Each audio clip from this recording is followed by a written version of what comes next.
Eswaran the story teller. Eswaran कहानी कहने वाला। ईश्वरन कहानी सुनाता था। One night Mahendra woke up from his sleep and saw a dark cloudy form. एक रात महेंद्र जागा अपनी नींद से और देखा एक गहरा धुंधला आकार या आकृति। He broke out into a cold sweat. और वो बहुत ही एकदम से उन्हें ठंडा ठंडा पसीना आ गया, यानी वो डर गए। Was it a ghost? क्या यह कोई भूत था? आर के लक्ष्मण, जिन्होंने ये कहानी लिखी है, वो कार्टूनिस्ट भी थे, तो ये आप देख सकते हैं यहाँ पर कार्टून भी बनाया हुआ उन्होंने। The story was narrated to Ganesh by a young man, Mahendra by name. ये कहानी गणेश को महेंद्र नाम के व्यक्ति ने सुनाई थी। He was a junior supervisor in a firm which offered on hire supervisors at various types of construction sites, factories, bridges, dams, and so on. Mahendra एक जूनियर सुपरवाइज़र थे, यानी कनिष्ठ निरीक्षक थे एक कंपनी के अंदर, जो कि किराए पर निरीक्षक उपलब्ध कराती थी तरह तरह के निर्माण कार्यों की जगह पर, जैसे कि कोई फैक्ट्री हो सकती है, कोई पुल हो सकता है, कोई बांध हो सकता है, और तरह तरह के जितने भी कार्य जहाँ पर निर्माण चल रहा हो उनका निरीक्षण करने के लिए ये महेंद्र जैसे सुपरवाइज़र को भेजा करती थी। Mahendra's job was to keep an eye on the activities at the work site. और महेंद्रा का जो काम था वो उन गतिविधियों पर नज़र रखना था जो काम वाली जगह पर चल रही होती थी, यानी उनकी निगरानी करते रहते थे। He had to keep moving from place to place every now and then as ordered by his head office. और महेंद्र यहाँ से वहाँ, एक स्थान से दूसरे स्थान पर जब तब जाते रहते थे, जैसा कि उनके अधिकारी कार्यालय द्वारा या मुख्य कार्यालय द्वारा आदेश दिया जाता था। From a coal mining area to a railway bridge construction site, एक कोयले की खदान वाले क्षेत्र से एक रेल के पुल की निर्माण क्षेत्र पर। From there after a few months, और वहाँ से कुछ महीने बाद, to a chemical plant which was coming up somewhere, किसी रसायन प्लांट में उनकी ड्यूटी लगा दी जाती थी जो कि कहीं पर बन रहा होता था।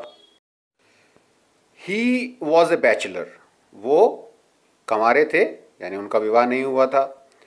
His needs were simple and he was able to adjust himself to all kinds of odd conditions. उनकी आवश्यकताएं बहुत ही साधारण थी और किसी भी प्रकार के ऑड कंडीशन, किसी भी प्रकार की जो असुविधाजनक परिस्थितियां होती थी उनमें वो अपने आप को अच्छे से एडजस्ट कर लेते थे। Whether it was an ill equipped circuit house, चाहे वो कोई असुविधाग्रस्त विश्राम गृह हो, सर्किट हाउस जहाँ पर जाकर के लोग रहते हैं, कहीं बाहर से आकर के रहते हैं तो कोई सरकारी व्यवस्था होती है या प्राइवेट व्यवस्था होती है, उनके रहने की जगह को सर्किट हाउस कहते हैं, चाहे उसमें सुविधा हो चाहे ना हो। और a make shift canvas tent, या फिर काम चलाओ, मेक शिफ्ट अस्थायी रूप से बनाया गया, कैनवस टेंट तिरपाल का तंबू जो होता है वो, उस तंबू के अंदर भी रह सकते थे। In the middle of a stone quarry, quarry होता है खदान, तो किसी पत्थर की खदान के बीच में किसी कैनवस के टेंट में भी वो रह सकते थे। But one asset he had was his cook, लेकिन उनकी एक संपत्ति जो थी वो थी उनका रसोइया, खाना बनाने वाला, ईश्वरन, उसका नाम था Iswaran. The cook was quite attached to Mahendra and followed him uncomplainingly. जो रसोइया था, खाना बनाने वाला था, वो महेंद्रा के साथ बहुत ही ज़्यादा जुड़ाव रखता था और उनके साथ साथ बिना किसी शिकायत के आता था, पीछे पीछे उनके आता था, यानी उनके साथ हर जगह जाता था। Wherever he was posted, जहाँ कहीं भी उनका स्थानांतरण किया जाता था, उनकी ड्यूटी लगती थी, तो महेंद्र के साथ ही वो रहते थे। ही कुकड फॉर महेंद्र, वे महेंद्र के लिए खाना बनाते। वॉश्ड हिज क्लोथ्स, उनके कपड़े धोते। And chatted away with his master at night, और रात को अपने मालिक के साथ गप्पे लड़ाते थे। He could weave out endless stories, और अंतहीन कहानियां बना सकता था वो। ईश्वरन के बारे में कह रहे हैं कि वे अंतहीन कहानियां बना लेते थे। वीव आउट बुन लेना। And anecdotes on varied subjects, और कई तरह के किस्से गढ़ लेते थे अलग अलग विषयों पर। Eswaran also had an amazing capacity to produce vegetables and cooking ingredients. Eswaran के पास एक और बहुत ही अद्भुत क्षमता थी, वो सब्जियां और खाना पकाने की जो सामग्री होती थी उसको प्रस्तुत कर लेता था, उत्पन्न कर लेता था। Seemingly out of nowhere, ऐसा लगता था कि ना जाने कहाँ से। In the middle of a desolate landscape with no shops visible for miles around, बिल्कुल एक ऐसा उजाड़ स्थान उसके मध्य में जहाँ पर आसपास कोई दुकान नज़र नहीं आती थी, मीलों दूर तक कोई दुकान नहीं होती थी, वहाँ पर भी वो सब्जी और खाना बनाने का सामान प्रस्तुत कर देता था। He would miraculously conjure up the most delicious dishes made with fresh vegetables within an hour of arriving at the zinc sheet shelter at the new workplace. और एक प्रकार से अद्भुत तरीके से, चमत्कारिक रूप से वो प्रस्तुत कर देते थे, प्रकट कर देते थे बहुत सारी स्वादिष्ट भोजन की सामग्रियां, भोजन के पदार्थ और सब्जियां, ताज़ी सब्जियां एक ही घंटे के अंदर किसी जिंक यानी जस्ते से बनी हुई चादरों के शेल्टर में, आरामगाह में या मकान में जो बना करके रहते थे। किसी भी नए स्थान पर काम करने के लिए जाते थे तो वहाँ पर किसी जस्ते के, एक धातु होती है जिंक, उससे बनी हुई चादरों की जो शेल्टर होता है, कमरा होता है, उसके अंदर भी वो इस प्रकार की सामग्री को उत्पन्न करके और स्वादिष्ट खाना बना देते थे। Mahendra would be up early in the morning and leave for work after breakfast carrying some prepared food with him. Mahendra सुबह जल्दी ही उठ जाते थे और अपना नाश्ता करने के बाद वो अपने काम पर चले जाते थे, अपने साथ में दोपहर का भोजन भी बना बनाया लेकर के जाते थे। Meanwhile Iswaran would tidy up the shed, और इसी दौरान ईश्वरन जो शेड होता था जिसमें वो रहते थे उसको साफ करते थे। वॉश द क्लोथ्स, कपड़ों को साफ करते थे, कपड़ों को धोते थे। And have a leisurely bath, और एक बहुत ही आरामदायक, बहुत ही आराम से वो नहाते थे। Pouring several buckets of water over his head, बहुत सारी बाल्टियां पानी की अपने सिर पर उड़ेल लेते थे। Muttering a prayer all the while, और इस दौरान वो एक प्रार्थना भी गाते रहते थे, बड़बड़ाते रहते थे। It would be lunch time by then, और ये सब काम करते करते दोपहर के भोजन का समय हो जाता था। After eating he would read for a while before dosing of, और थोड़ी देर तक वो पढ़ा करते थे नींद लेने से पहले, यानी दोपहर को खाना खाने के बाद सो जाते थे और सोने से पहले वो पढ़ा करते थे।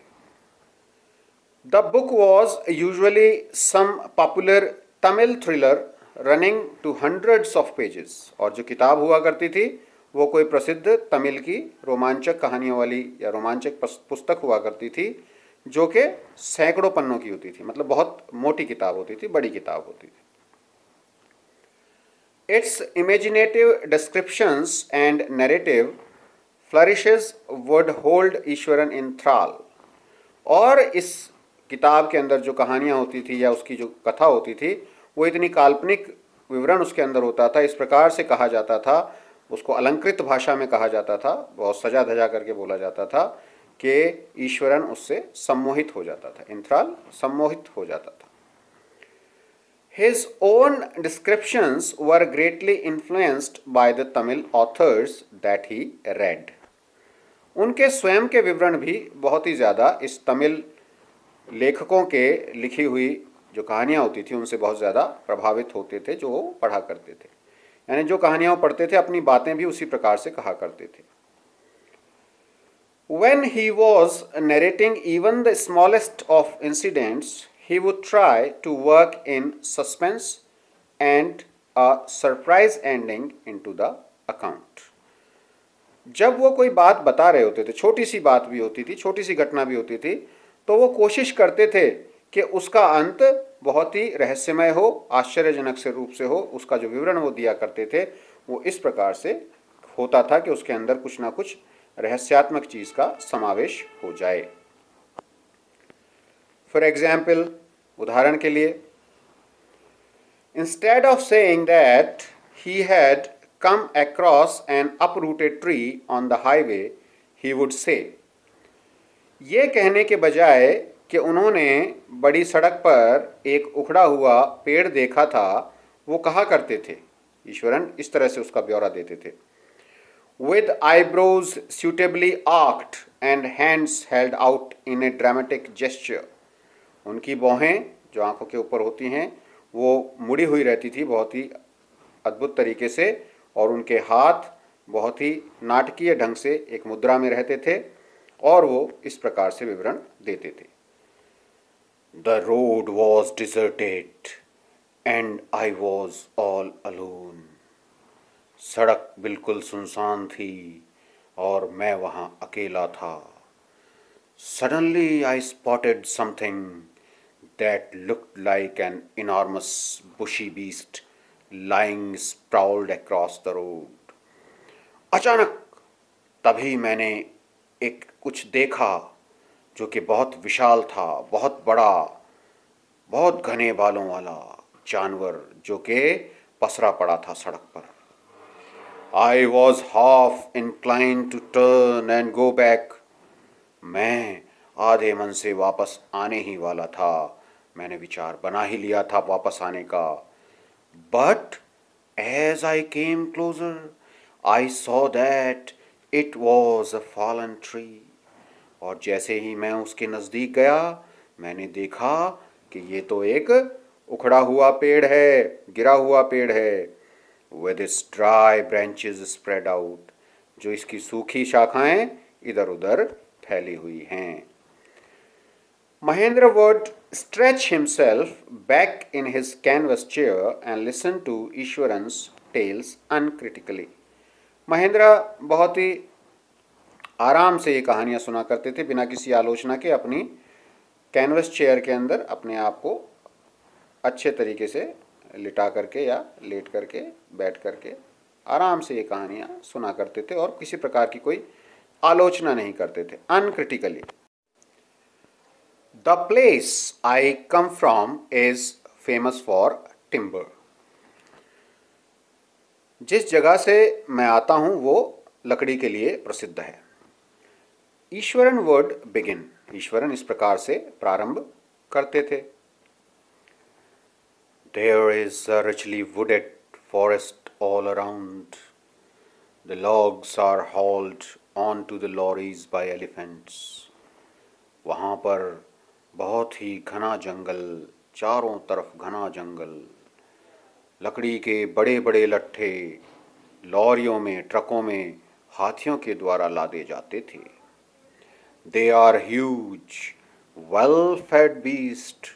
वे बहुत ही बड़े बड़े हिष्ट पुष्ट खाते पीते जानवर हैं।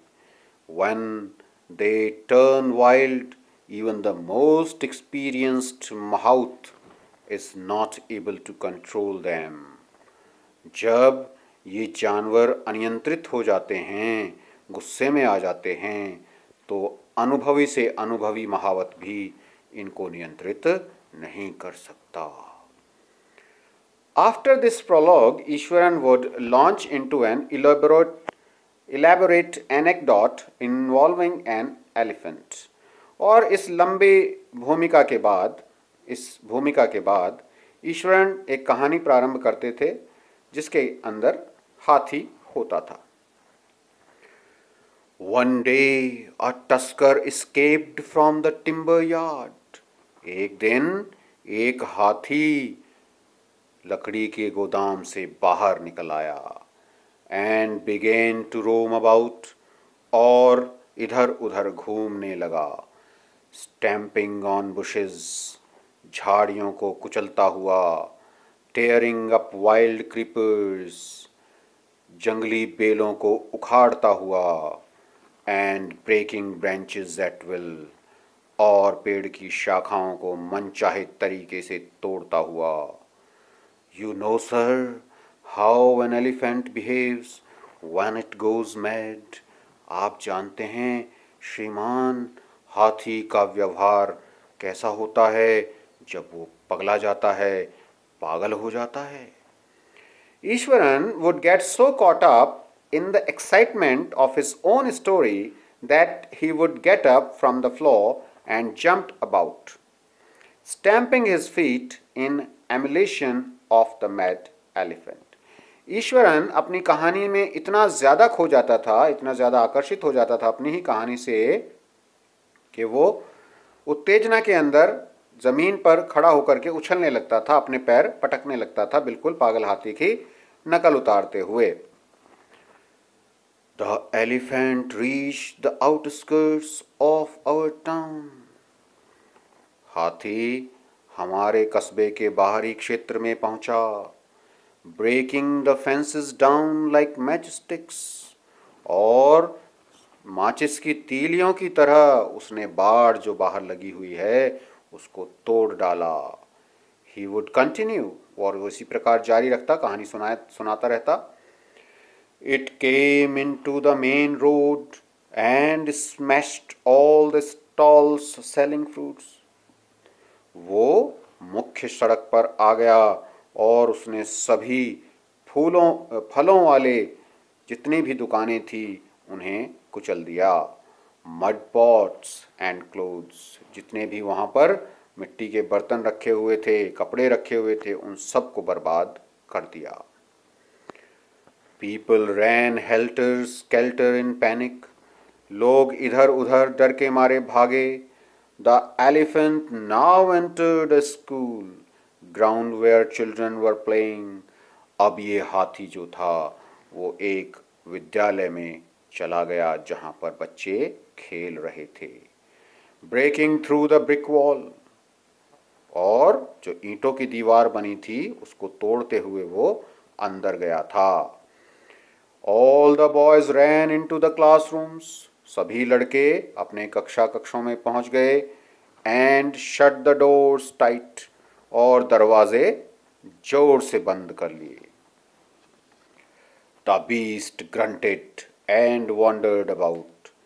ये जो जानवर था ये गुर्राया, चिंघाड़ा और इधर उधर घूमने लगा। Pulling out the football goal post, उसने गोल पोस्ट जो फुटबॉल का लगा हुआ था उसको भी खींच के उखाड़ दिया।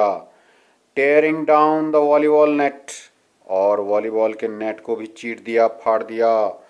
Kicking and flattening the drum kept for water, और पानी के लिए जो ड्रम रखा हुआ था उसको भी लात मार करके चपटा कर दिया, कुचल दिया। And uprooting the shrubs, और जितनी छोटी छोटी झाड़ियाँ वहाँ लगी हुई थी उन सब को उखाड़ दिया।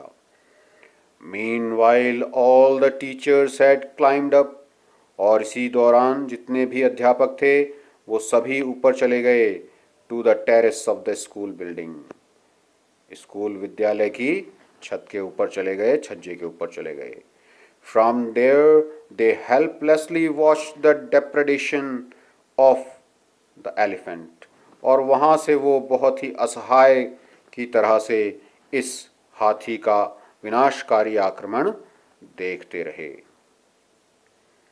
There was not a soul below on the ground, वहाँ पर कोई भी जमीन पर व्यक्ति नहीं था।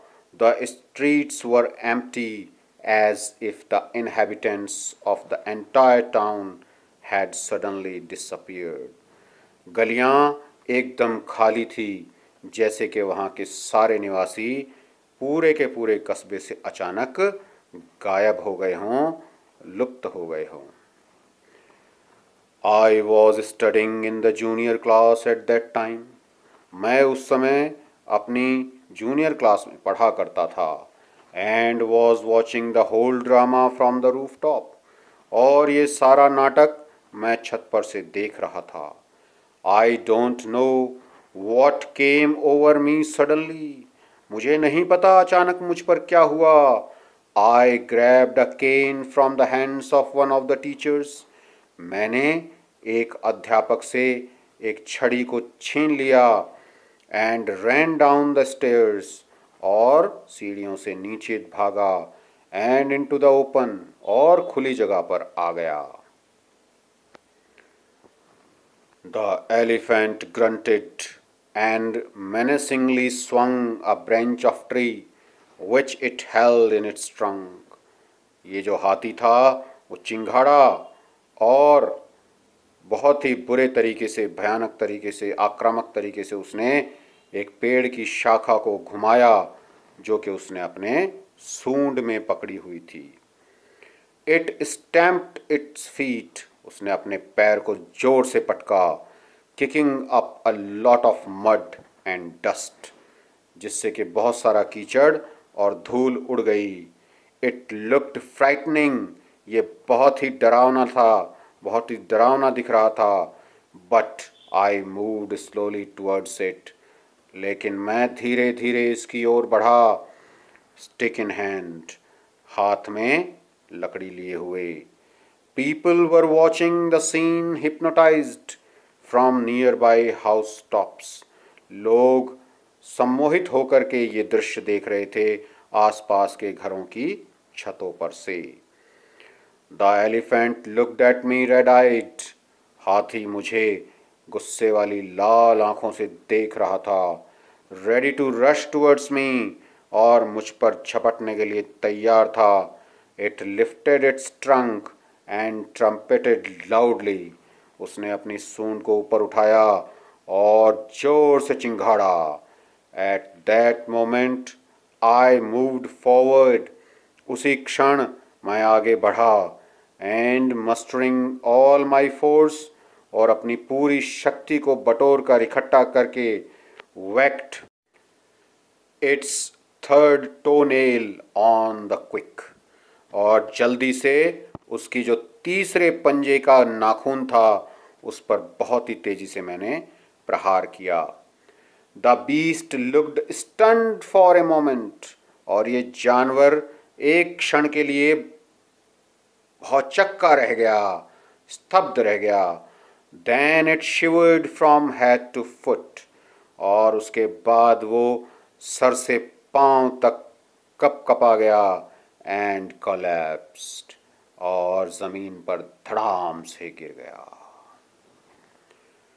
At this point Eswaran would leave the story unfinished, और इस क्षण ईश्वरन ये कहानी को अधूरा ही छोड़ देता था।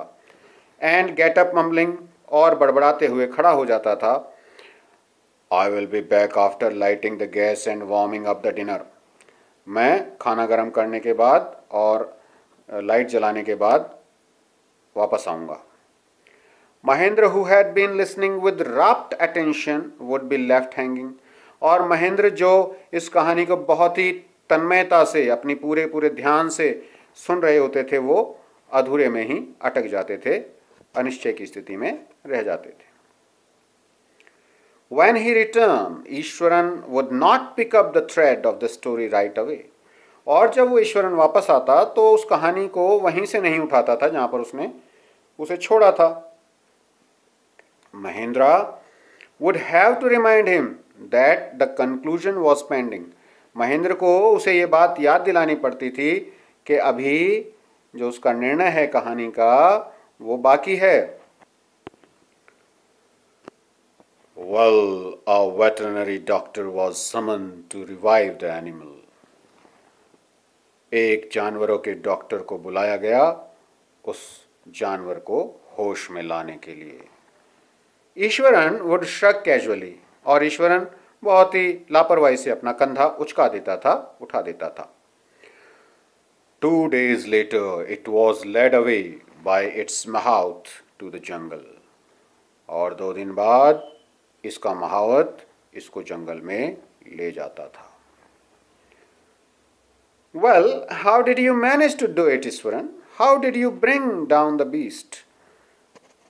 आपने इस प्रकार से कैसे किया ईश्वरन? आपने उस बड़े जानवर को किस प्रकार से गिरा दिया? महेंद्र पूछता है.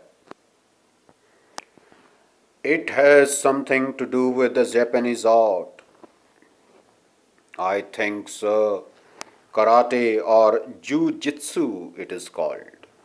ये जापानीज कला है.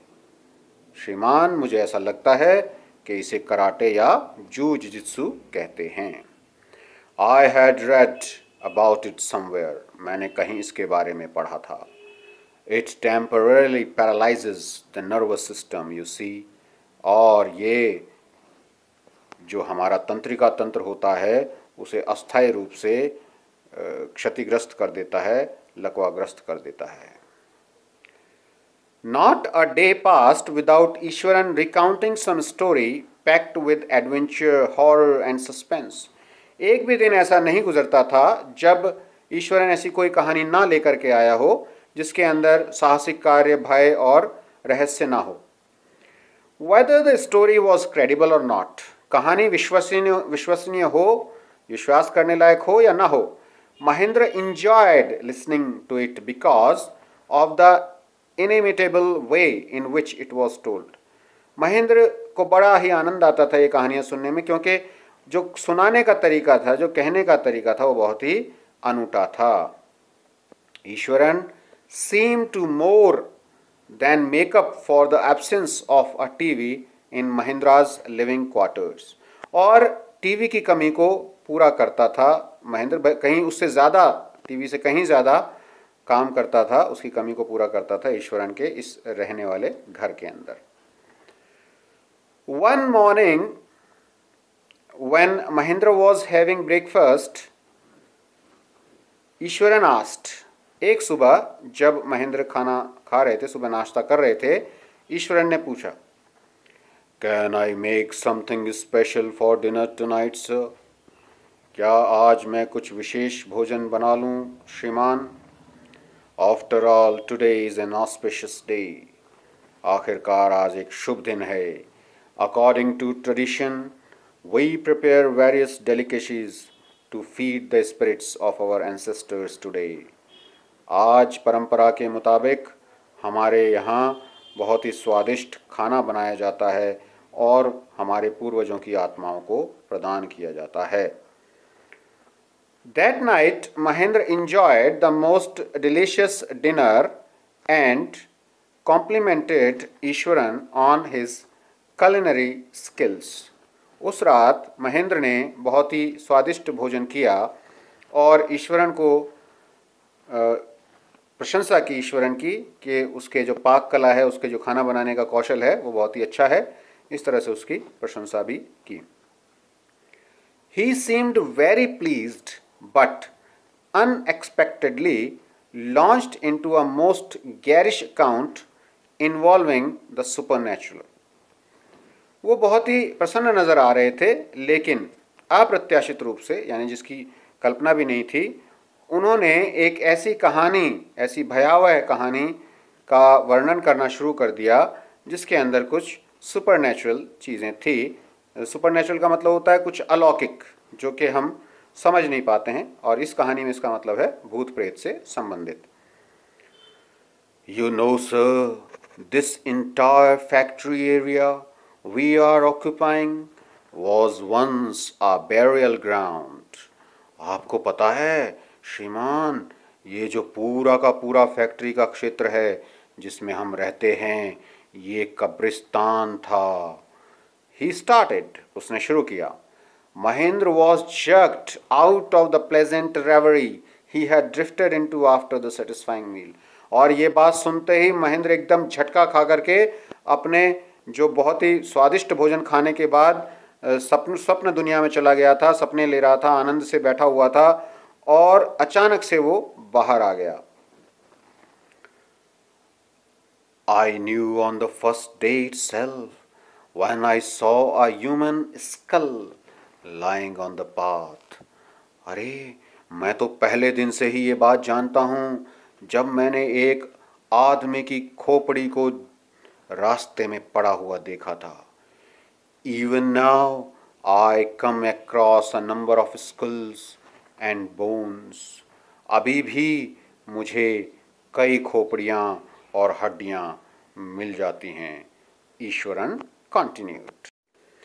यहाँ पे आप देख सकते हैं ईश्वरन देख रहा है, ये ह्यूमन स्कल है, खोपड़ी दिखाई दे रही है यहाँ पर. He went on to narrate how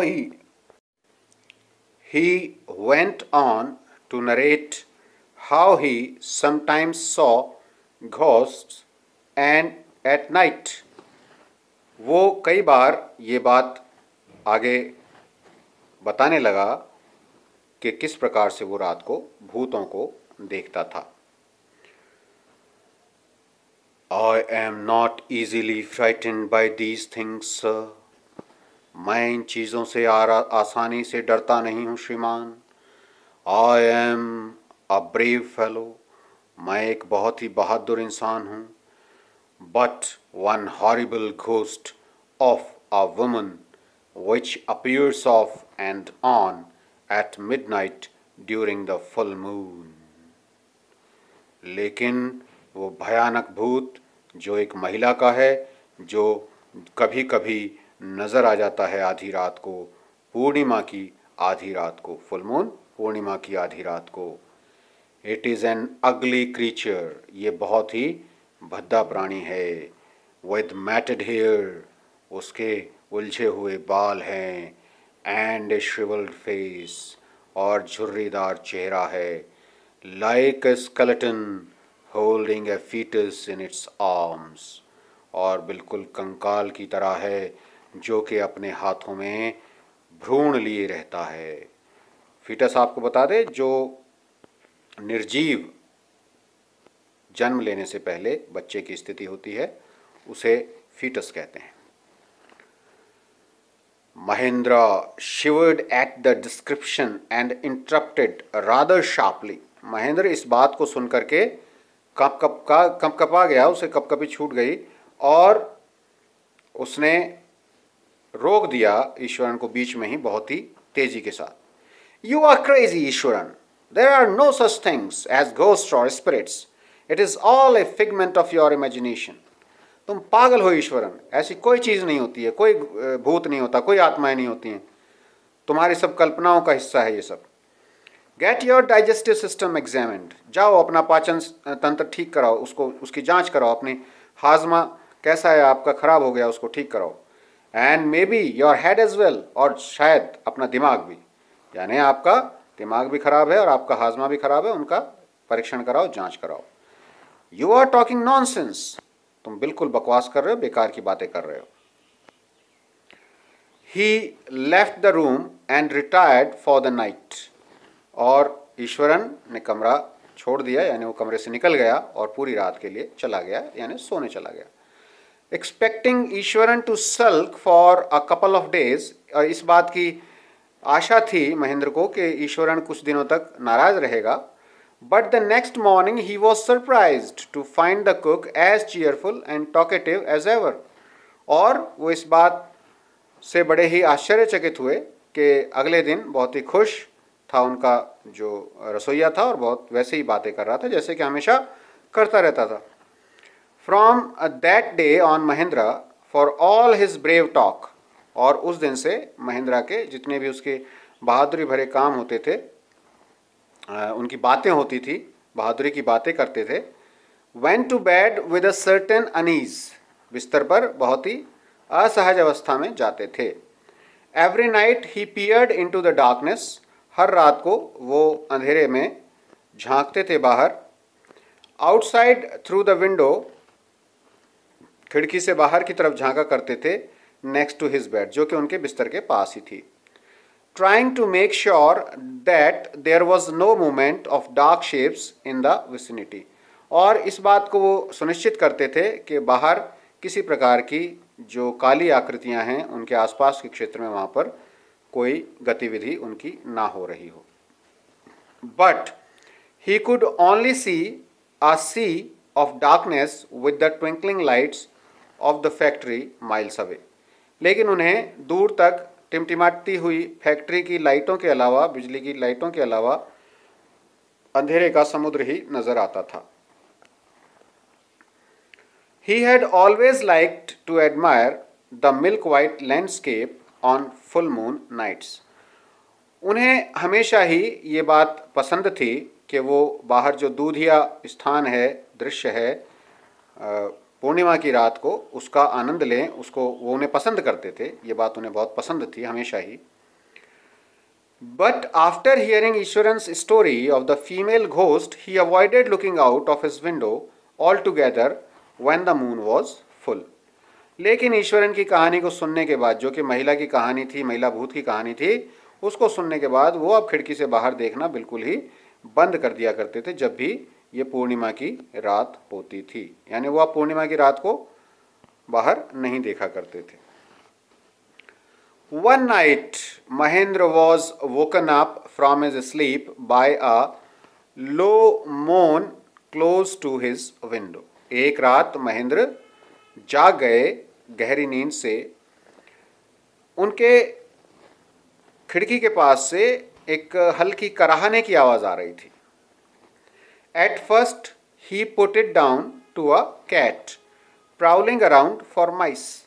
पहले तो उन्होंने सोचा कि ये कोई बिल्ली है जो चूहों की खोज में इधर उधर घूम रही है। But the sound was too guttural for a cat। लेकिन ये जो आवाज़ थी ये गले से गड़गड़ाहट की आवाज़ थी जो कि बिल्ली नहीं बना सकती थी।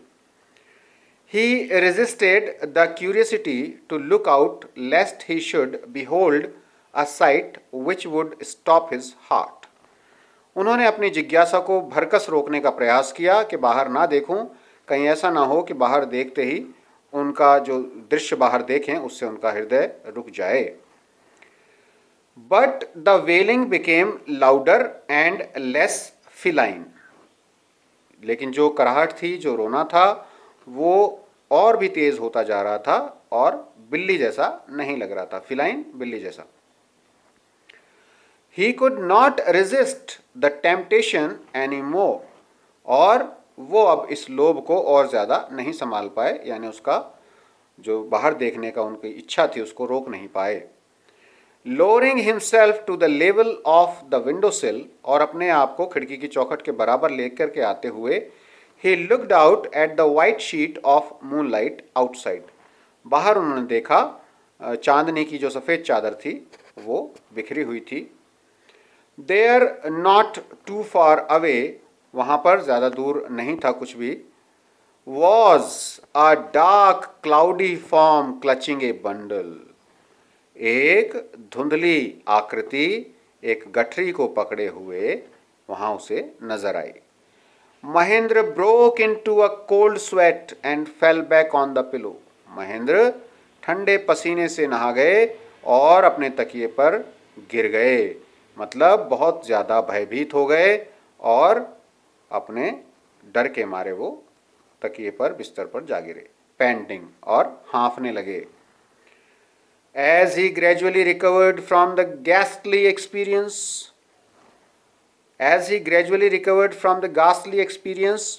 he began to reason with himself। और धीरे धीरे जब वो इस अपने बुरे अनुभव से, भयानक अनुभव से बाहर आए तो उन्होंने अपने आप को समझाना शुरू किया। टू रीजन विद हिमसेल्फ, अपने आप को समझाना, अपने आप को तर्क देना। And finally concluded that it must have been some sort of autosuggestion. और अंत में उन्होंने ये निष्कर्ष निकाला कि ये किसी प्रकार का मति भ्रम था। ऑटो सजेशन होता है जैसे मन में हम कोई कल्पना कर लेते हैं और भूल जाते हैं, उसके बाद में कहीं कोई स्वप्न में या वही चीज़ आकृति प्रकृति हमें नज़र आ जाती है, अपने आप को ही हम वो चीज़ कहते हैं या निर्देशित करते हैं। यहाँ पर इसका मतलब है कि अपने ही मन का भ्रम होगा। ये उन्होंने अंत में निर्णय लिया। Some trick that his subconscious had played on him. ये कोई चाल है जो उनका ही अवचेतन मन उनके ऊपर खेला था।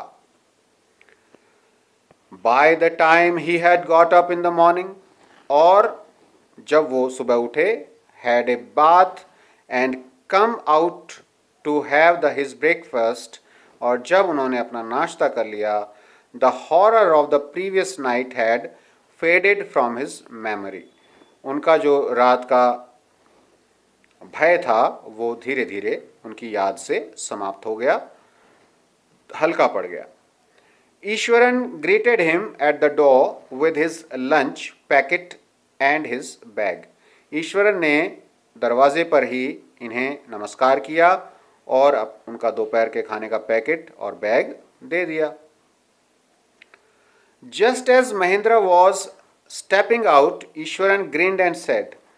जैसे ही महेंद्र बाहर जाने के लिए हुए, ईश्वरन अपने दांत निकालते हुए मुस्कुराया और कहा, Sir, remember the other day when I was telling you about the female ghost with a fetus in its arms? श्रीमान, आपको याद है जब मैंने एक दिन आपको बताया था उस महिला भूत के बारे में और उसके हाथों में एक भ्रूण भी. You were so angry with me for imagining things. आप बहुत गुस्सा हो गए थे मुझे कल्पना करने के लिए इन चीज़ों की. Well, you saw her yourself last night. आपने उसे स्वयं ही कल देखा था. I came running hearing the sound of moaning that was coming from your room. मैं दौड़ता हुआ आपके कमरे में आया था. आपके कमरे से कराहटों की आवाज़ आ रही थी. तब मैं दौड़ता हुआ आपके कमरे की तरफ आया था. A chill went down Mahendra's spine. और एक कपकपी, एक ठंडक महेंद्र की रीढ़ की हड्डी में चली गई, यानी वो बहुत ही ज़्यादा घबरा गए, डर गए. He did not wait for Eswaran to complete his sentence. उन्होंने ईश्वरन की बात का पूरा होने का इंतज़ार नहीं किया. He hurried away to his office. वो जल्दी से अपने ऑफिस की तरफ गए and handed in his papers. और अपने इस्तीफ़ा जो था वो दे दिया. इन पेपर्स का यहाँ पर मतलब है इस्तीफ़ा, त्याग पत्र दे दिया. Resolving to leave the haunted place the very next day. और इस बात का दृढ़ संकल्प लिया कि इस भूतिया जगह को, इस शापित जगह को अगले ही दिन छोड़ देंगे. So this lesson, Iswaran the storyteller, is written by R.K. Laxman. बहुत ही प्रसिद्ध कार्टूनिस्ट भी थे. आपने देखा ऊपर कार्टून भी इनके, बहुत ही अच्छे कार्टूनिस्ट और कहानीकार थे. Let's see the glossary. What are the difficult words? Enthral, the state of being in someone's power. सम्मोहन. Depredations, attacks which are made to destroy something, विनाशकारी आक्रमण. Guttural sound, sound produced in the throat, harsh sounding. जो गले में घरघराहट होती है वो आवाज़ या तीखी आवाज़, कर्कश आवाज़. फीलाइन, रिलेटिंग टू कैट्स और other members of the cat family. ये बिल्ली परिवार या बिल्ली से संबंधित होता है इस वर्ड का मतलब. So now read this lesson again. Very interesting lesson, very interesting story, and do the question answer, learn the question answer for examination purpose.